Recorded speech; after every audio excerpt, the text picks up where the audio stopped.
You think you've heard every Batman story? I promise you haven't.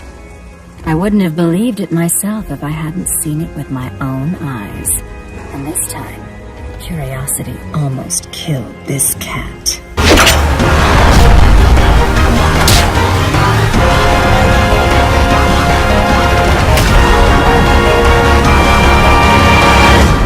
Hi, this is Marc Morrell from ToonBarn. We're here at the Directors Guild of America in New York City for the East Coast premiere of Batman Ninja. I'm here with GREY Griffin, who plays Catwoman. I'm so happy to be here, and I'm sorry that I missed you guys at WonderCon, but I got on a plane and I'm catching you here in New York City. All right, well, we're so glad to see you. Yes, I'm happy to be here. So let's talk about Catwoman. Okay, in this, you play Catwoman.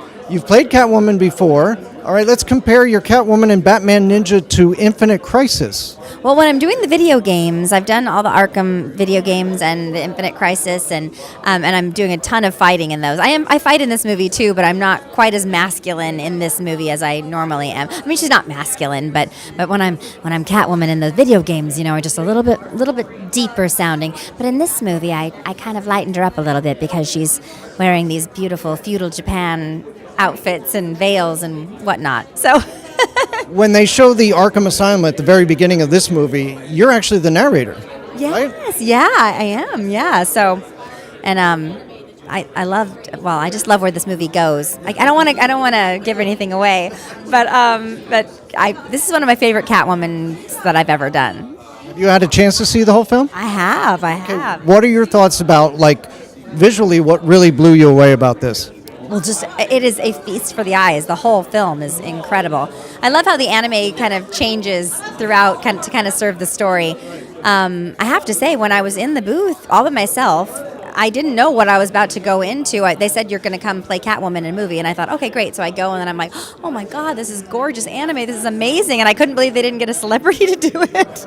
But I'm not going to tell anybody that I felt that way. You are a celebrity. Yeah, I was just fishing for that. No, but I just was so blown away by how beautiful it was. I was just so honored to be there. Yeah.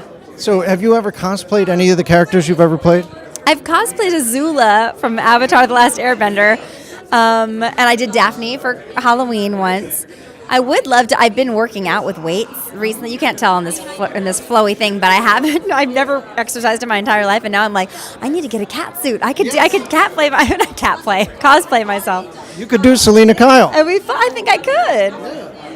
I'm honored. Well, we're looking forward to that, and thank you for joining us on ToonBarn. So much. Thank you. Thank you. All right. Did we like it? Yeah! That's the kind of reaction I want to hear.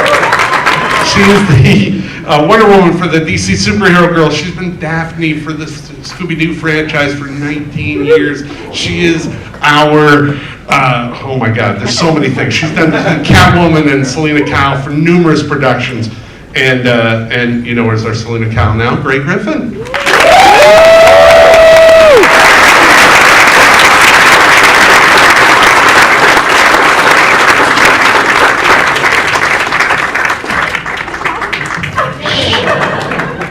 Roger, Tara, and Grey, you've all done voices for these characters in different varieties. You do G-rated, you do R-rated, and you do anime. What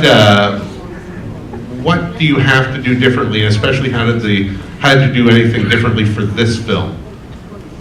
I did a little bit differently because when I'm doing a lot of games, like the Arkham games and the Infinity games, you're fighting, and so Catwoman talked a little bit more. She was a little bit deeper and tougher. And when I saw the beautiful costumes, my beautiful character designer put her in these incredible outfit, that hat with the veil, and she was there was such a femininity to her, which she is feminine, but I lightened up her voice just a little bit more and just made it a tiny bit lighter like that. Woo!